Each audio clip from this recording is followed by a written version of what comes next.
আসসালামু আলাইকুম রহমতুল্লাহি বারাকাতুহু।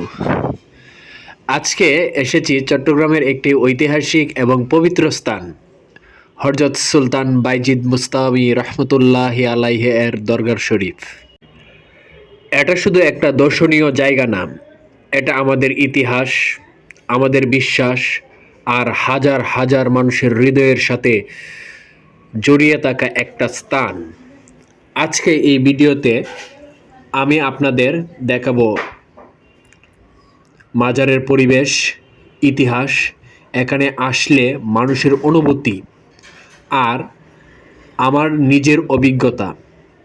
ভিডিওটা শেষ পর্যন্ত দেখবেন ইনশাআল্লাহ। এই মুহূর্তে আমি দরগা শরীফের মূল ফটকের সামনে দাঁড়িয়ে আছি। ফটক দিয়ে ঢুকতেই একটা আলাদা শান্তি অনুভব হয়। চারপাশে সবুজ গাছপালা, পাখির ডাক আর মানুষের মুখে এক ধরনের নীরব শক্তি। এখানে অনেক মানুষ দূর দূরান্ত থেকে আসে শুধু একটু শান্তির জন্য, দোয়া করার জন্য আর আল্লাহর নেক বান্দার স্মরণে। এখানে ঢুকলে নিজের অজান্তেই মনটা শান্ত হয়ে যায়। ছোট্ট করে হযরত বাইজিদ বুস্তামি রহমতুল্লাহ আলাহ এর পরিচয়। একটু ইতিহাসের কথা বলি। হযরত বাইজিদ বুস্তামি রহমতুল্লাহ আলাহ ছিলেন ইসলামের একজন মহান সুফি সাধক। তাকে বলা হয় সুলতানুল আরফিন। এর মানে হচ্ছে আল্লাহর মারফত অর্জনকারীদের সুলতান। তিনি জন্মগ্রহণ করেন ইরানের বস্তাম শহরে। সেখানেই তার মূল কবর রয়েছে। তিনি ছিলেন খুবই সাধারণ জীবনযাপনকারী, কিন্তু আল্লাহর ভালোবাসায় ছিলেন অসাধারণ। তিনি একটা জিনিস খুব বলতেন, নিজেকে ছোট ভাবো, আল্লাহকে বড় ভাবো। অনেকেই একটা জিনিস খুব বলেন, যে অনেকে প্রশ্ন করেন, তাহলে চট্টগ্রামে এই মাজার কেন? ইতিহাস অনুযায়ী এই স্থানটি তার নামে প্রতিষ্ঠিত একটি দরগা শরীফ। এখানে তার স্মৃতি, তার নাম, তার শিক্ষা বহন করা হয়। এই জায়গাটা শত শত বছর ধরে মানুষের ইমানি অনুভূতির কেন্দ্র। এই চট্টগ্রামের এই জায়গায় এখানে এসে মানুষ দোয়া করে, অনেকে মানত করে, আল্লাহর কাছে ক্ষমা চায়। সবচেয়ে বড় কথা, এখানে এসে মানুষ নিজের ভুলগুলো মনে করে। এই দরগার একটা বিশেষ আকর্ষণ হলো এই পুকুরটা। এই পুকুরে আছে বিরল প্রজাতির বুস্তামি কাসিম বা কচ্ছপ। অনেকে বিশ্বাস করেন এই কচ্ছপগুলো বহু বছর ধরে এখানে আছে। মানুষ দেশের বিভিন্ন অঞ্চল থেকে, দূর দূরান্ত থেকে শুধু এই কচ্ছপ দেখার জন্যই আসে, কিন্তু আমরা ভুলে যাই আসল আকর্ষণ হলো এই জায়গার শিক্ষা ও পবিত্রতা। তাই দেখবেন কচ্ছপ দেখবেন ঠিকই, কিন্তু দরগার আদব বজায় রাখবেন।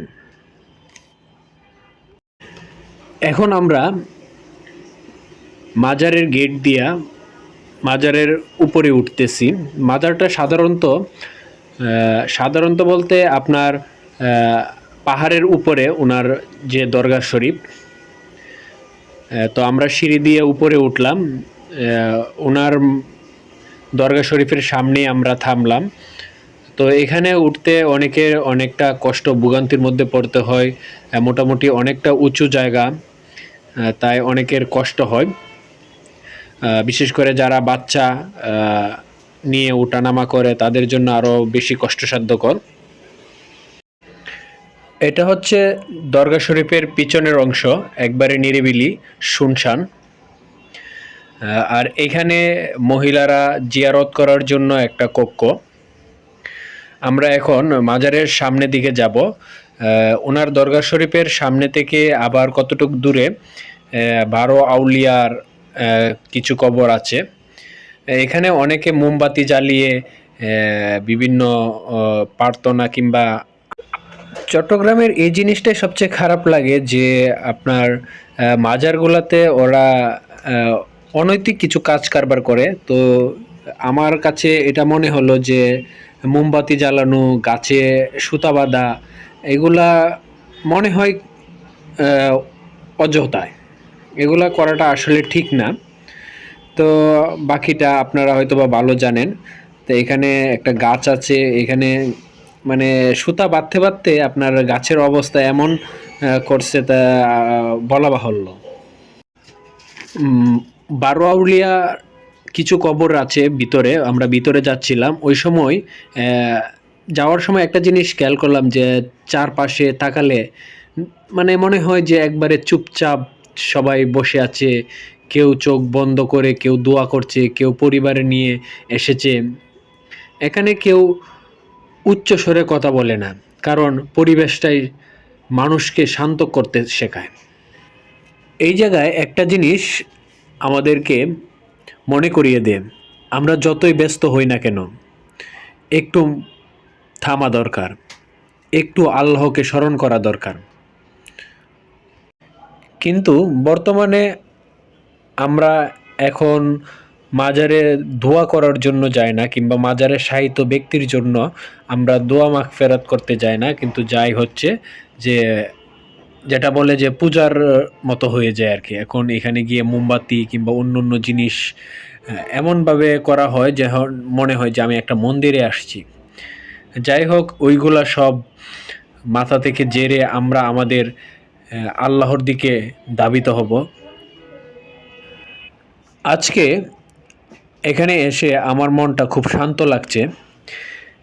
এই ব্যস্ত শহরের মাঝেও এমন একটা নিরিবিলি জায়গা সত্যি আল্লাহর রহমত। এখানে এসে বুঝতে পারি দুনিয়ার সব সমস্যা একদিন শেষ হবে, কিন্তু আল্লাহর সম্পর্কটা শেষ হবে না। আজকের ভিডিওতে আমি আপনাদেরকে দেখালাম হযরত বায়জিদ বুস্তামি রহমতুল্লাহ আলাহ এর দরগা শরীফ। ভিডিওটা যদি আপনাদের ভালো লাগে, আশা করি আপনারা আমাদের চ্যানেলের সাথে থাকবেন এবং চ্যানেলটিকে সাবস্ক্রাইব করে আরও ভালো ধরনের ভিডিও পেতে সাহায্য করবেন। ইনশাল্লাহ দেখা হবে অন্য কোনো একদিন অন্য কোনো ভিডিওতে। আমাদের পাশে থাকবেন। আল্লাহ হাফেজ।